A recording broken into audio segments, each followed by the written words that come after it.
Mr. President, today in the last vote, we established a new precedent. The rules of the Senate are the combination of the rules of the Senate and the standing orders of the Senate and the precedents of the Senate.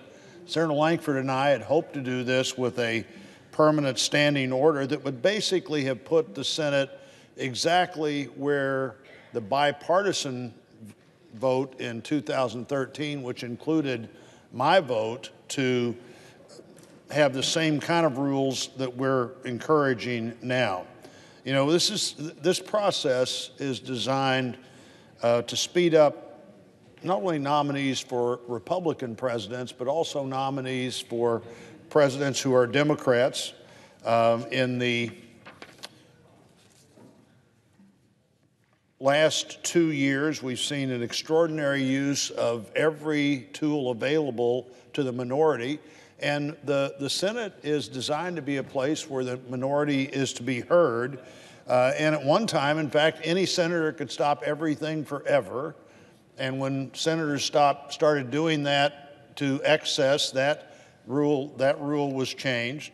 The protections of the minority often have to be looked at again when the minority abuses the protections of the minority. And in this case, that's what's happened. Now, if we have 2 hours of debate on the nominee that we're debating right now, if we hadn't just taken the vote we took that overruled the chair, we'd have 30 hours of debate. I guarantee you there will not be 2 hours of debate about this nominee. There may not be 2 minutes of debate about this nominee if we would see what we've seen happen in the last 2 years. The rules of the Senate currently say that if any senator wants to hold up consideration of a nominee, then the senator can insist that we go through the process of invoking cloture. Now, in the first 2 years of the Obama administration, that process was used 12 times, and that was more than had been the case in the past. In fact, the previous 3 presidents had had cloture invoked on their nominees a total of 12 times. So 24 times in 4 presidencies. In the first 2 years of President Trump's time in office, 128 times. The majority leader had to come to the floor and say, we're going to have to invoke cloture to have a chance to vote on this nominee. Now, it's the 1st of April, first part of April. Already 11 times this year, the Senate has had to invoke cloture on a nominee for a government job, a judgeship, or some other government job. And while that debate time was seldom used, and occasionally at the end of the week we'll say, well, okay, we'll just go ahead and do the last one, we had to every time assume that 30 hours would be used up for those people to be processed and to get a chance to do the jobs that they were going to do. The history of the Senate is exactly as described here earlier by the majority leader. In the first 200 years plus of the Senate, while the Senate often used a delaying tactic to delay legislation and require the Senate to think about it more, the Senate virtually never used the rules of the Senate to slow down the process of putting people in the cabinet. In fact, several presidents and presidents in this century had their full cabinet put in place within the first day or 2 of their administration. That didn't happen with this president, and it's obviously what brought us to where we are today.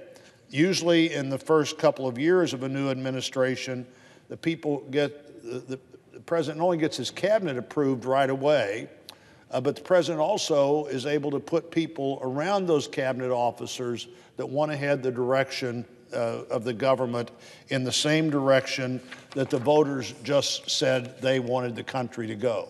You know, a term is only 4 years. And if at the end of 2 years you're sending back 124 nominees that just simply didn't get voted on. They got investigated, they got the background check done, they went through the committee voted to send them to the floor. The work of the committee was always supposed to be that part of the work. That happened for 124 people who never got a chance to get voted on in the first 2 years of this administration.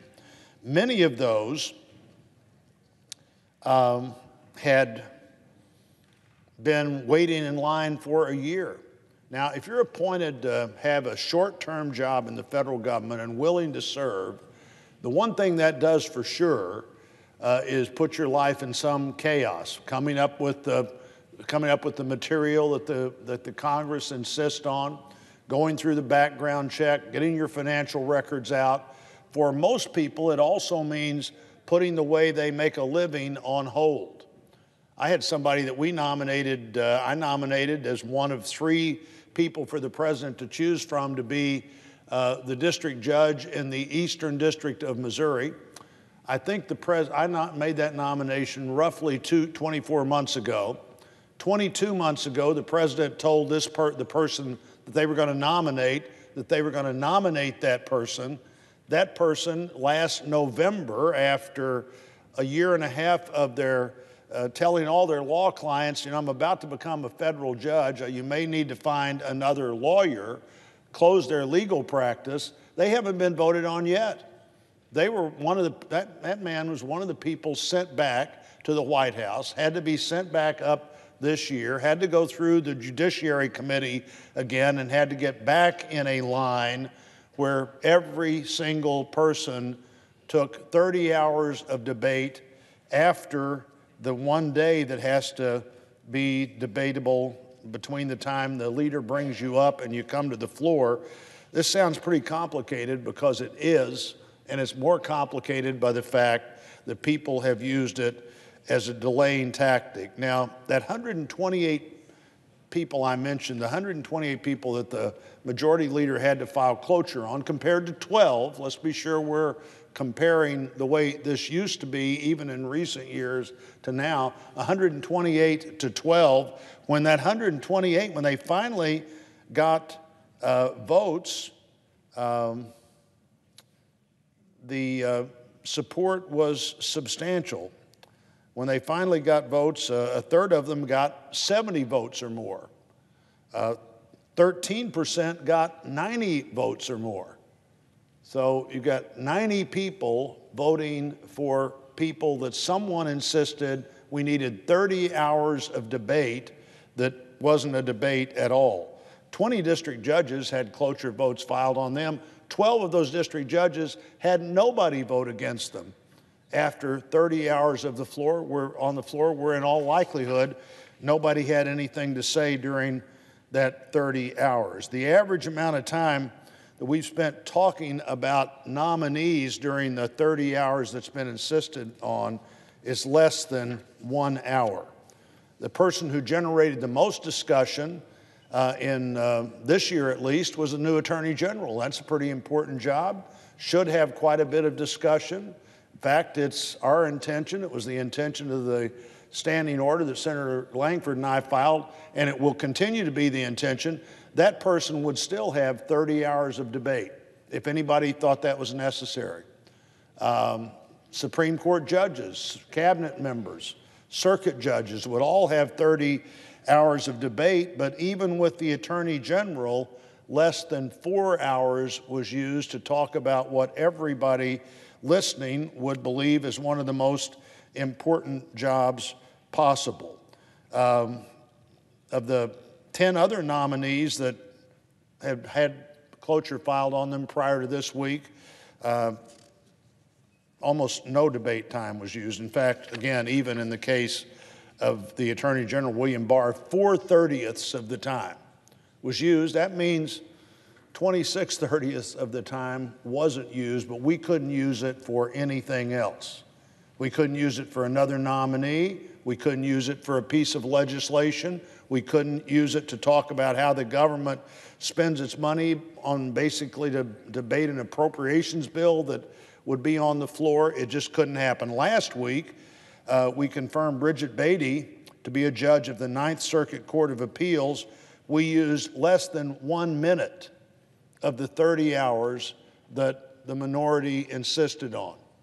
Less than 1 minute of the 30 hours, but nothing else could be done during that 30 hours. Every member of the Senate knows that the abuse of this process is done to delay and to keep us from confirming not only other people that need to be confirmed, but to keep us from getting to the work we need to get to. It prevents us from taking up other legislation. It prevents us from doing our job. And maybe just, it's got to be discouraging when you talk to people in the future about, would you be willing to serve as the Assistant Secretary of Commerce for something? Would you be willing to serve as the Assistant Deputy Secretary of Treasury for the IRS? And by the way, you really can't start anything new, and you may never get voted on. And when you do get voted on, you may not actually be able to serve in that job if you serve the rest of this term of the presidency more than just a few months. People will begin to say no, and we all know that. Today we have 140 people who are waiting to be voted on jobs that they've been nominated for and are now out of committee. They've done all the paperwork, they've cleared all the days, they've done everything they need to do. When President Reagan was president, the average number of days between the time you were voted out of committee and the time you were voted on the floor was 5. Now, by the time you've gotten out of committee, you've already been weeks, if not months, into this process. And 5 days later, you'd get to know whether you were going to get the job or not. With President Trump, the average number of days between the time you got out of committee and the time you'd get voted on was 55. 55 days waiting to do that job that you've been willing to do, answered every question you've been asked about, had gone through all the background checks you needed, and you're still waiting. This system cannot work that way. We would never get everybody confirmed that a president is required to nominate, which means we also would never have time to get the other things done that the Senate needs to do. I think the step we took today was an important one. We'll talk about another category of people to be confirmed later today, district judges, and I believe we'll be able to make that change as well. And again, the cabinet, the Supreme Court, the circuit judges, all would still have 30 hours available to them. And our friends on the other side may continue to insist on that. But if they do, I guarantee if you run a clock on this, nobody will ever use the 30 hours to talk about the nominee in all likelihood. If we weren't going to do it to talk about William Barr, we're not going to do it to talk about hardly anybody else.